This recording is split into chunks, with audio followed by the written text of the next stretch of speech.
Un jour, c'était en 1994, il y a deux professeurs du séminaire des Pères Maristes qui viennent me voir à mon bureau. Vincent Fortier, professeur d'éducation physique, et Jean Kennedy, professeur de morale.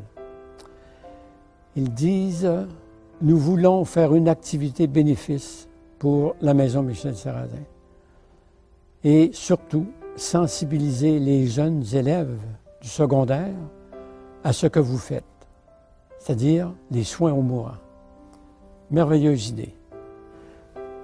Je suis allé rencontrer avec eux le directeur, M. Jean Blais, qui a mordu à la porte et a dit « Oui, il faut faire ça ». Et c'est ainsi qu'a commencé la marche et la course qu'on appelle le 5 km Espoir Sarrazin, qui a lieu chaque année depuis, au mois de mai, et qui réunit tous les élèves du séminaire des Pères Maristes, la plupart des professeurs, sinon tous, et après quelques années, l'école externat de Saint-Jean-Berckmans est venue se joindre au groupe.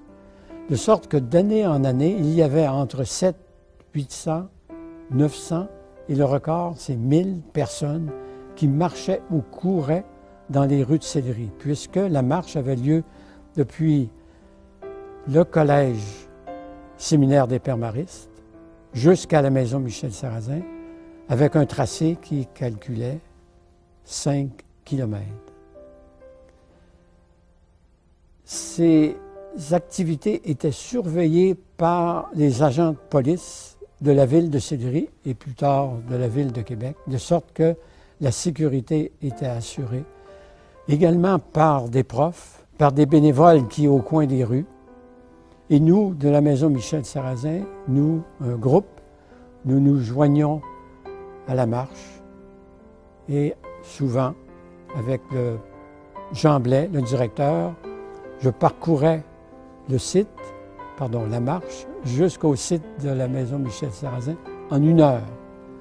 Mais quand je regarde les records des jeunes étudiants, 16 minutes pour faire la course de 5 km.